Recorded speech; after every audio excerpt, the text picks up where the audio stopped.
Hi everybody, it's Valerie. Sorry, I gotta move my camera just a little bit. I thought it was a little bit straighter than that. So I apologize. I hope you're all having a great Tuesday. So far so good here. Of course it's, almost over, but whatever. Well, it's close to being over. Closer to being over than it is from just starting, is what I'm trying to say, and it's not coming out. All right. There we go. Sorry about that. I didn't mean to have to adjust my camera after I started. I didn't realize it was so wonky. But we're going to do a cute card today with the Above the Clouds bundle.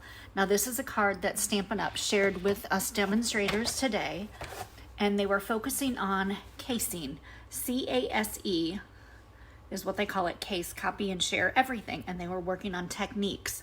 So this card... what they were doing was following the color scheme. So a color coordination between Bermuda Bay, Old Olive, and Pool Party. So that is what we are going to do with this Above the Clouds stamp set today. We are going to start, I'm going to set this off to the side. We're going to start with a crumb cake base. Now I wanted to show you because I already cut my paper, but this is just an 8.5 by 11 sheet of cardstock, cut in half. I am going to go ahead and share this with my group right now because I meant to do that right when I started. You just basically cut it in half at 5.5 because it's 8.25 by 11, and then you score it at 4.25 in the middle this way. So that's all you do for this shape card, this size card. But I wanted to point that out since I already cut my cardstock. So go ahead and just take your cardstock, fold it in half to start with. Use your bone folder, give it a good crease. Love my bone folder. Bummed out when I can't find it sometimes because I have 3 of them. So that's the problem, is I have 3 of them and sometimes I can't find one. Then we're going to add a piece of the Neutrals Designer Series paper, and this is the pattern that they chose. So this is the same pattern I'm going to use. And this is in crumb cake. So just use your trimmer, and they cut it at about, I'm gonna say right around 5 inches, and then I'm gonna look at it and just see if it looks about the same width as what they did on their card. It does. So we're gonna do it 5 inches wide. And then, of course, you can save this piece for something else. And 4.25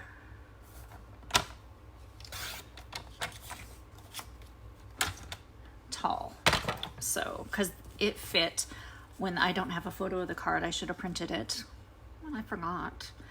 But this is how it fit on there. So I am going to go ahead and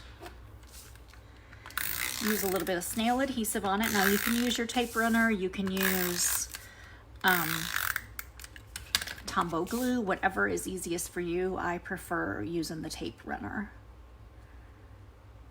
So just go ahead and get that piece stuck on there. The next step is going to be using a piece of Whisper White cardstock. And their piece was about 3 inches wide, so I cut a 3-inch strip. That piece has a bend in it, so we're gonna flip it this way. But I wanted to put it on here and kind of get a feel for how far down they had done it. So I'm just gonna say right about there. You know me, I'm always guessing with my... So yeah, that was about what I was thinking, about 3.5. But I didn't want to cut it until I started the video so you all could see. So it was about 3.5, maybe even a little longer, maybe 3.75, but we're gonna stick with our 3.5 because that's what I have. Just wanna make sure my balloons will still fit on there. Perfect. Now they stamped clouds from the Above the Clouds stamp set on this. But they were super light, and Pool Party is a light color, but they were extremely light. So what they did is they inked it, stamp off, and then stamp onto your cardstock, so they're extra light. And then they kind of staggered them a little bit, so you had a little bit different clouds each time. And then just remember your below. If it's not perfect, that's okay. If you have a little space where you think, oh, I should have put a cloud there, don't worry about it because you got your little balloons to stick on there. Hi, Lisa Marie, how are you? We'll just do those ones there, and then I didn't quite push this one down on this side all the way, so we'll just quickly stamp that one there. So there you have it. There's all your super little clouds in that super light pool party. Because once you stamp off, it just makes it much, much lighter. Now we're gonna go ahead and adhere that right onto the card right now using some dimensionals. Again, you all know me, one of my favorites is dimensionals. Hi Donna, how are you? I'm just gonna put 3 at the top, 3 at the bottom, and then a couple in the middle. And the reason I'm doing 3 at the top instead of just 2 is because our hot air balloons are gonna go on this as well, and I wanna make sure it doesn't sag in the middle after we get them on there. Oh my goodness. Here I go, fighting with my things. I need to remember to use my take your pick tool and just stab them like I'm cleaning up garbage in the park or something. Just stab them with that and then pull them right up. And I always seem to forget to do that. So just make it even with the top of your card. I think I might have just stuck my face in the camera there. Sorry, you had to see probably my nostrils or something. I hope not, but you never know. And I won't know until it pops up on the camera. So once you have that done, now we are going to use, I'm gonna set that over here. We're gonna use some shimmery white cardstock. Now shimmery white is just a little bit yellower compared to the Whisper White, but it's perfect for doing watercolor and using blender pens, and we're gonna use blender pens. So that's why I wanted to stick with the shimmery white cardstock. So we're gonna use some Bermuda Bay. We're gonna stamp one of the balloons in Bermuda Bay. And then we're gonna clean it and we're gonna stamp one in Old Olive. Hi Lois, how are you?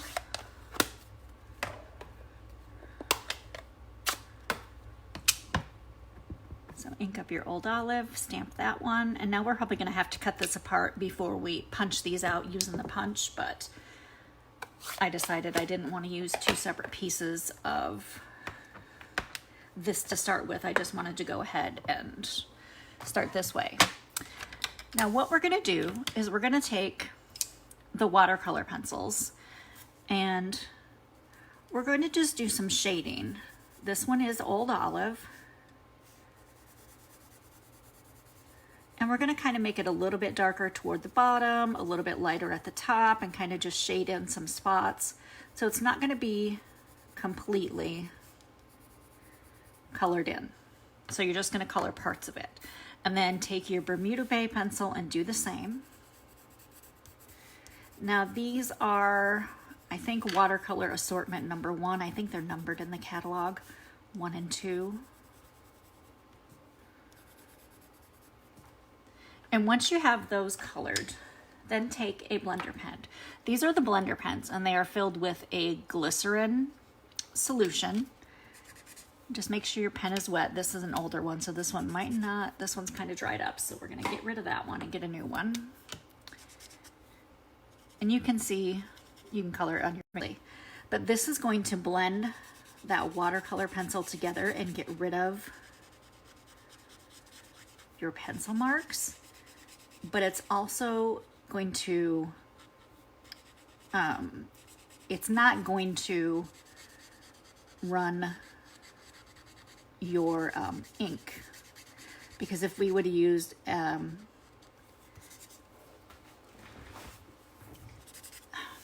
my gosh, my brain just went blank, the aqua painters, our ink would have kind of ran and we didn't want that. We just want to blend in those pencil lines. Now, of course, if you did this on watercolor paper, it would work even better because watercolor paper works well with these blender pens and stuff too. But the shimmery white, I think, is perfect when you're just doing something small like this. If you were doing a really large image, I would use watercolor paper and then use your aqua painter or blender pen like that if you were doing a super large image. All right, so the next step is going to be to punch these out, and then we're going to stamp the little baskets to go with them. And I'm going to grab my crumb cake so I'll be ready for that. So just go ahead and put it inside your hot air balloon punch. I love these little hot air balloons. They're so cute. Punch it out. Now, as you can see, it punches out a little banner and a little basket at the same time, but we don't need those. So what I'm going to do is I'm just going to stamp the little baskets on these scrap pieces because I didn't get full baskets anyway from that. And then once I have them on the scrap piece, then we'll just thread them in or lace them in, whatever you want to call it, into the punch. So we're going to use crumb cake. We're going to stamp that little basket. And I'm going to stamp one over on this corner because we want to be able to slide it in. And then I'm just going to stamp the little piece that you fill it in with. And just fill it in with crumb cake as well. Perfect. All right. So now you've got your little basket here. So just take that little piece, and I've got it the wrong way. So guess what, everyone? I'm going to show you a fun little trick. You just cut it in half and kind of slide it in at a different angle. But if you had just a tiny piece, what you can do is take a piece of Post-it note. If I can get my Post-it notes out of my, oh my goodness, out of my little thing here. They're in my shelf, but they're mini Post-it notes and they went all the way back to the back. So now I can't get them out because, you know, I'm live and I need to show you something. And they're not going to come out, so I can't show you. But what you would do is you would stick your Post-it note to the back of this, hold it, and slide it in, basically. Oh my goodness, I'm a mess tonight. All right. So just punch your little basket out. Make sure it doesn't go flying. So I try to put my finger over it, just make sure it doesn't go flying somewhere. Now this one is going to be the one that I need a Post-it note for, and I can't get them out. So let's stamp another one. We're going to stamp it on this one because I'm not going to fight with that little tiny piece to try and get it in there.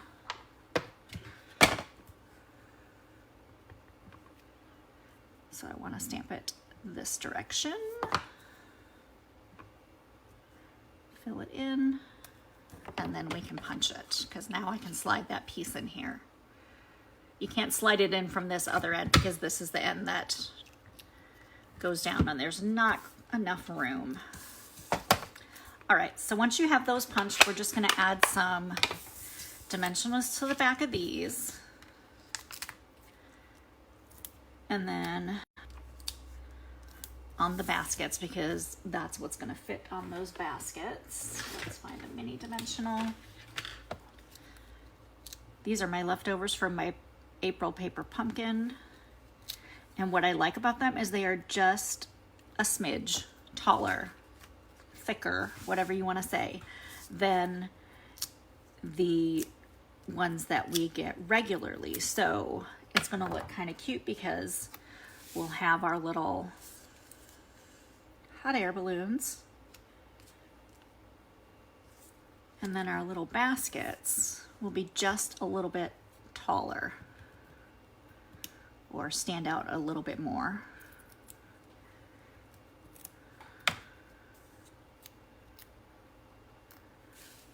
So just add those right at the bottom of your balloon. They're just a smidge. I mean, just tiny. It's hard for you to see, but I can see it.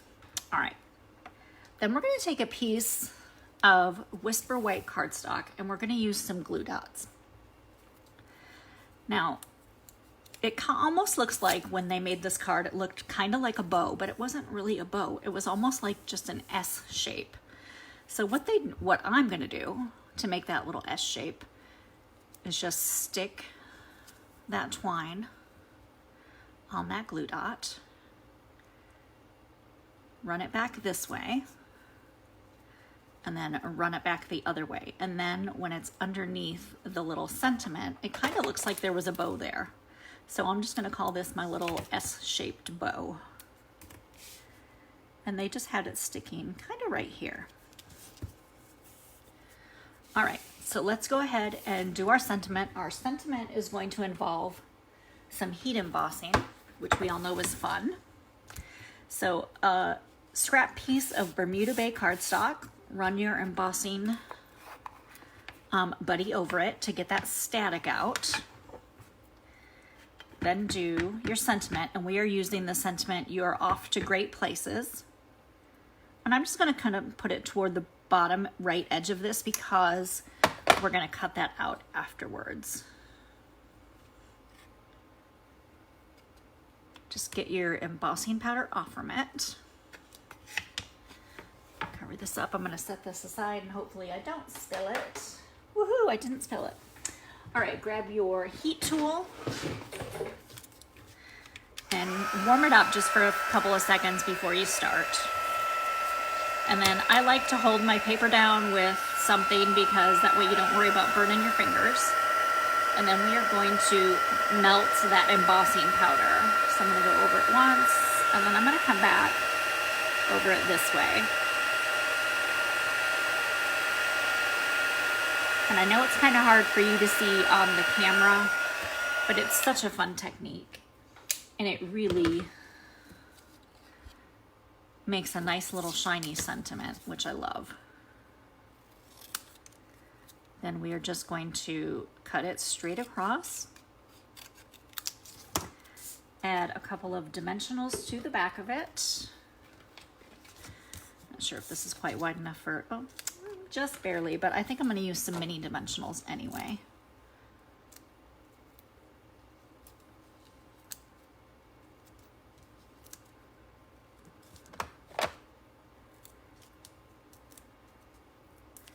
And then we'll just stick that right over top of that little,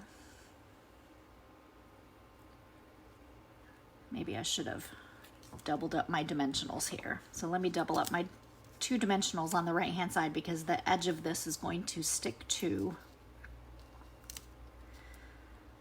the already raised Whisper White cardstock there with the clouds on it, and